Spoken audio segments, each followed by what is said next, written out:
Diamond worker કારીગરનો રત્નકલાકાર કારીગરો માટેની skill develop કરવા માટેનું બજેટની અંદર ફાળવણી કરવામાં આવી છે અને એક 10,000 કરોડ રૂપિયા સમગ્ર MSME સેક્ટરની જે ઇન્ડસ્ટ્રી છે એની અંદર ફાળવણી કરવામાં આવી છે. એની અંદર લેબગ્રોન ડાયમંડ કે નેચરલ ડાયમંડ કે કઈ પ્રકારનું એનાલિસિસ થાય ત્યારે ખબર પડે. જે રીતે ઈ-કોમર્સ સેલ થતું હતું એની લિમિટ હતી 10 લાખ રૂપિયાની, કે આપણે કોઈ બી ઈ-કોમર્સમાં સેલ કરેલું ઓનલાઈન પ્રોડક્ટ હોય એની 10 લાખ રૂપિયાની લિમિટ હતી. એ વધારી અને એમને અનલિમિટેડ કરવામાં આવ્યું છે કે તમે ઈ-કોમર્સમાં કોઈ પણ પ્રોડક્ટ ગમે તે રેટથી વેચી શકશો. અને આની સાથે EODBને પણ ઇન્ટ્રોડ્યુસ કર્યું, જેથી જે સેલ થયેલી પ્રોડક્ટ રિટર્ન આવે તો એને અંદર ડ્યુટી ન લાગે એવા પણ પ્રયત્નો કરવાના આવ્યા છે. આની સાથે સ્પેશિયલ ઇકોનોમિક ઝોનની અંદર જ્યારે જ્વેલરી મેન્યુફેક્ચરિંગ કંપનીઓ ત્યાં છે તો અત્યાર સુધી જે ટેરિફ જેવા ઇસ્યુ નહોતા, તો આ ટેરિફના કારણે લોકોને કાર્ય જે કંપનીઓ સાથે ચાલતું હતું એ કામ બંધ થયું હતું. તો ગવર્મેન્ટે જે છૂટ આપી છે કે DTA ની અંદર સેલ કરી શકાય, સ્પેશિયલ ઇકોનોમિક ઝોનમાંથી આપણે જે DTA છે એની અંદર સેલ કરી શકાય, જેના કારણે જે લોકોની રોજગારી ગઈ હતી હવે ફરીથી પાછી પ્રાપ્ત થશે અને લોકો ડોમેસ્ટિક માર્કેટની અંદર પણ જ્વેલરી બનાવી ડાયમંડને પણ સપ્લાય કરી શકશે. આ સુવિધા આપણા માટે ઘણી ફાયદાકારક રહેશે. આપણા જે એક્સપોર્ટ કરવા માટે જે કસ્ટમ છે એને સરળીકરણ કેવી રીતે થાય, AI બેઝ કેવી રીતે થાય અને અધિકારીનો કઈ રીતે એની અંદર ઓછામાં ઓછો સામનો થાય એ રીતનું સરળીકરણ અને ઇઝ ઓફ ડુઈંગ બિઝનેસ કરવા માટેનું એક જાહેરાત કરવામાં આવી છે. એ સિવાય જે દાખલા તરીકે એક્સપોર્ટ કરેલી વિજયભાઈ કીધું એમ એક્સપોર્ટની અંદર જે ડ્યુટી 10 લાખની લિમિટ હતી એ હટાવી અને અનલિમિટેડ કરવામાં આવી છે. અને કોઈ પણ પાર્સલ આપણે મોકલીએ છીએ તો પાછું લાવવામાં પ્રોબ્લેમ થતો હતો, તો એ પ્રોબ્લેમ બી સોલ્વ કરવામાં આવ્યો છે. એટલે અને બીજા MSME માટે આપણે જો જેમ્સ એન્ડ જ્વેલરીને બેનિફિટ આપી શકીએ તો 10,000 કરોડ આપેલા છે, તો જેમ્સ એન્ડ જ્વેલરીમાં એમાં બી એમનો વિકાસ થશે. તો આગળ જતાં કોઈ ક્લેરિફિકેશન આવે તો આપણે એના ઉપર જઈ શકીએ, પણ MSME વાળાને થોડી રાહત રહેશે. પ્લસ ઓનલાઈન પોર્ટલ પર જે જ્વેલરી સેલ કરતા હતા અને સ્પેશિયલી લેબગ્રોનની વધારે જતી હતી આજકાલ અમેરિકાની અંદર, તો એની અંદર જે 10 લાખની લિમિટ હતી તે અનલિમિટેડ કરી દીધી છે. તો ઓનલાઈન પોર્ટલમાં આ એક આપણને ફાયદો થશે કે પોર્ટલ પર જે જ્વેલરી વેચવામાં આવશે ઓનલાઈન તેમાં 10 લાખની લિમિટ નથી, હવે તમે અનલિમિટેડ કામ કરી શકશો અને ટેકનોલોજી નો યુઝ કરી શકશો.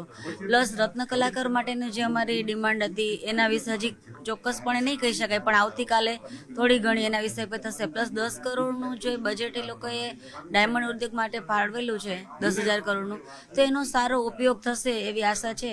બાકી તો સબકા સાથ સબકા વિકાસ આપણે આશા રાખીએ કે આમાં કંઈ સારા દિવસો આવશે.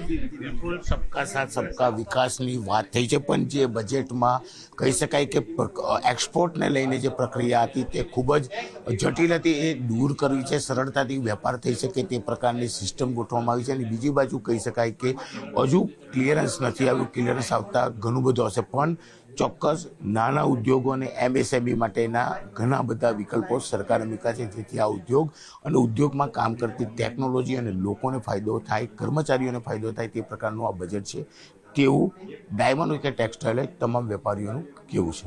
અમને ખુશી એ વાતની થઈ કે આ વર્ષનું બજેટ પ્રોગ્રેસિવ તો કહેવાય જ, પણ જે વસ્તુ ઘણા વખતથી એક મેન્યુફેક્ચરિંગ સેગમેન્ટને જે રાહતની જરૂર હતી કે ઇન્ટરનેશનલ કોમ્પિટિશન જે અમને નડતી હતી અને એના હિસાબે જે મર્ચેન્ડાઇઝ ગુડ્સનું એક્સપોર્ટ ઓછું થતું હતું, એ ન સપોર્ટ આપવા માટે કે એ વધે તો મેન્યુફેક્ચરિંગ સેગમેન્ટને સપોર્ટ આપવા માટે જે વિવિધ પ્રકારના પ્રયત્ન થયા છે, એમાં ખરેખર આપણા માનનીય વડાપ્રધાન શ્રી નરેન્દ્રભાઈ મોદીના વિઝન પ્રમાણે 2047માં વિકસિત ભારત બનાવવા માટેની બધી જ વસ્તુઓને આવરી લીધી છે.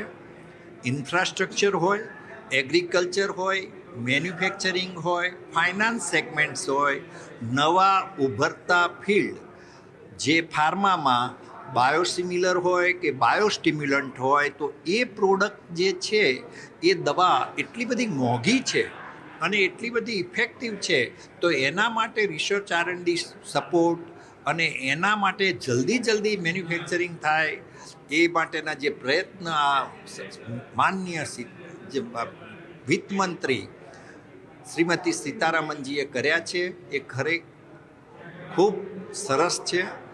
સાથે સાથે જે કહેવાય ફાઇનાન્સ સેક્ટર, એના માટેના જે ચેન્જ, જે finance is of doing business માટે, એમએસએમઈ માટે અને બીજા સેક્ટર માટે ફાઇનાન્સ અવેબિલિટી માટે ડિફરન્ટ ચેન્જ ખરેખર સરસ આવકારલાયક છે. સાથે સાથે આઈટી સેક્ટરના change, new technology, digital technology, infrastructure technology માટે સરસ પ્રયત્ન કર્યા છે. મેં પ્રી બજેટમાં પણ 2 ક્લિપ આપી હતી. એમાં પણ મેં કીધેલું કે આ બજેટમાં અમારું મેઇન સજેશન હતું કે તમારી ઇકોનોમીને બેલેન્સ કરવા સ્પેન્ડિંગ ઓન ઇન્ફ્રાસ્ટ્રક્ચર વધારવું. તો આપ જોઈ શકો છો કે એમાં સ્પેન્ડિંગ લેવલ ખાસું વધારેલું છે. બીજું, અમે સિમ્પ્લિફિકેશન ઓફ જીએસટી અને સીએસટી ઉપર ખૂબ ભાર મૂકેલો. ડિસ્પ્યુટ સોલ્વિંગ અને સિમ્પ્લિફિકેશન ઓફ ફાઇલિંગ, જૂના રિટર્ન્સનું પણ ઘણા બધાના ડિસ્પ્યુટો પડેલા છે, એને જલ્દી સોલ્વ કરવા, તો તેને પણ સિમ્પ્લિફિકેશન કર્યું છે. ઇન્કમ ટેક્સમાં પણ જે રિટર્ન્સ ફાઇલિંગમાં ઇશ્યુઝ હતા એ પણ અમે લખેલા અને રજૂ કરેલા. એમાં પણ તેઓએ સિમ્પ્લિફિકેશન આવે છે. તેઓએ કીધું નવા ફોર્મ્સ 1 એપ્રિલથી પણ લાગુ પડી જશે, નવો ઇન્કમ ટેક્સ એક્ટ લાગુ પડી જશે. એમએસએમઈને અમુક પુશ આપવા પણ અમે ભાર મૂકેલો. તે સિવાય ગુજરાત જેને લીડ કરે છે, ફાર્મા ઇન્ડસ્ટ્રીઝ, આયુર્વેદિક ઇન્ડસ્ટ્રીઝ, એને માટે પણ અમારી ટીમ્સે રજૂઆતો લખેલી, તે પણ આમાં કવર થયેલી છે. ન્યુટ્રાસ્યુટિકલ્સ છે, નેચરલ મેડિસિન્સ અત્યારે વધી રહી છે બહુ ફાસ્ટ વેગે, એમાં પણ તેઓએ રાહત આપી છે. કસ્ટમ સિમ્પ્લિફિકેશન ઉપર ભાર મૂકેલો. કસ્ટમ સિમ્પ્લિફિકેશનમાં એસેસમેન્ટ સિમ્પ્લિફિકેશન પણ તેઓએ આમાં એ કરી છે. ટીસીએસ ટીડીએસમાં લોકોને ખૂબ ઇશ્યુઝ આવતા હતા, એમાં પણ ખાસા કરેક્શન્સ આવેલા છે આ બજેટ. ઓવરઓલ 50% સજેશન્સ છે કે કદાચ એનાથી વધારે હશે. એનાથી વધારે. એનાથી વધારે. અચ્છા, ખાસ કરીને શું કહેશો જ્યારે ફાર્મા સેક્ટરની વાત કરવામાં આવે, એઆઈને પણ ક્યાંક ને ક્યાંક ભાર મૂકવામાં આવ્યું છે. આ બજેટ તમારી દ્રષ્ટિએ તમને કેવું લાગી રહ્યું છે? કારણ કે સામાન્ય જનતાને પણ સ્પર્શે તેવું બજેટ છે, તે હંમેશા હોતું હોય છે, પરંતુ આ બજેટની અંદર તમને શું લાગી રહ્યું છે? સામાન્ય જનતાને રાહત આપવાનું ડાયરેક્ટ બજેટ તેઓએ આપતા જ રહ્યા છે.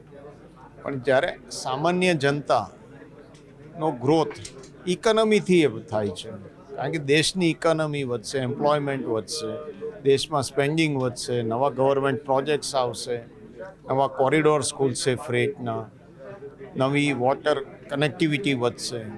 તો આ બધું જો જોઈએ તો ગામડાઓ, 2 ટાયર 3 ટાયર સિટીઝ, સામાન્ય વ્યક્તિને આનો બેનિફિટ એક કોન્સોલિડેટ બજેટ તરીકે દેખાશે.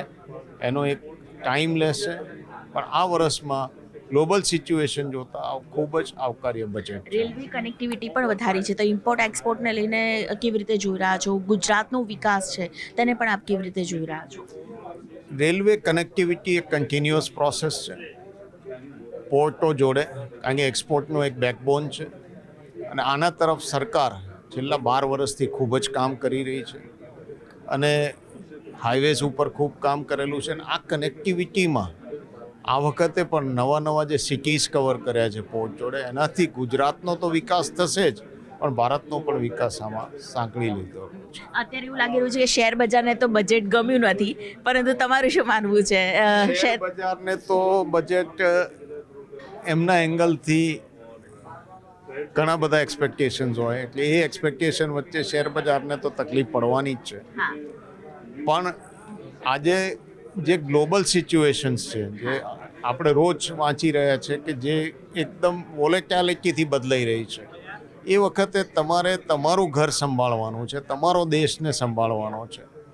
અને જે મોદી સાહેબનું વિઝન છે કે આપણે આપણું બનાવીએ, આપણું રાંધીએ, આપણું ખાઈએ અને આપણે આ સિચ્યુએશનને આપણે આગળ વધીએ અને આત્મનિર્ભર બનીએ, તો એ કવર કરતું આ બજેટ દેખાઈ રહ્યું છે.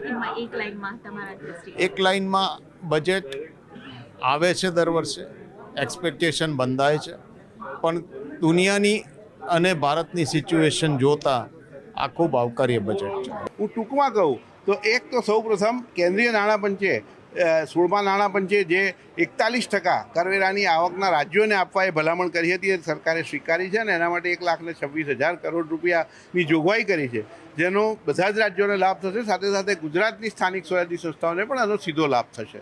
બીજી વાત એ છે કે ઇન્ફ્રાસ્ટ્રક્ચરમાં જે સરકારે મોટું રોકાણની જાહેરાત કરી છે, ગયા વર્ષે 11.1 લાખ કરોડ હતા, જે વધારીને 12.2 લાખ કરોડ કરવામાં આવ્યા છે. એટલે કરવેરાના દર ગયા વર્ષે ઘટાડ્યા પછી પણ વિકાસની ગતિ, જે કેપિટલ ઇન્વેસ્ટમેન્ટ, એ ઘટ્યું નથી, વધારી રહ્યા છે. એ આપણા દેશના ભવિષ્ય માટે સારું છે. અને ત્રીજું કે આ એક રાજ્યની દેશની સારામાં સારી નાણાકીય વ્યવસ્થાપન બતાવે છે કે જેમાં ખર્ચનો કંટ્રોલ રાખી અને જે વિકાસ માટે વધારે ખર્ચ કરે, વહીવટી ખર્ચમાં ઘટાડો કરે અને દેવા ન કરે, દેવું ઓછું કરે. એના માટે જે ફિસ્કલ ડેફિસિટ છે, જે આના માટેનું એક સૂચકાંક છે, તે જીડીપીના 4.4% આ વર્ષે રહેવાની ધારણા છે. આવતા વર્ષના બજેટમાં 4.3% કર્યું છે, જે ખૂબ મોટો સુધારો દર્શાવે છે. અને સરકાર એના જે બોરોઈંગ છે, જે એનો દેવું લઈ રહી છે, એ બધું ઘટાડવાની અત્યારે દિશામાં છે. તો આ મને લાગે છે કે વિકાસ સાથે જે ફોકસ્ડ વિકાસ જે કરવાની સરકારની નેમ છે, એને માટેનું આ એક પરફેક્ટ બજેટ ગણી શકાય.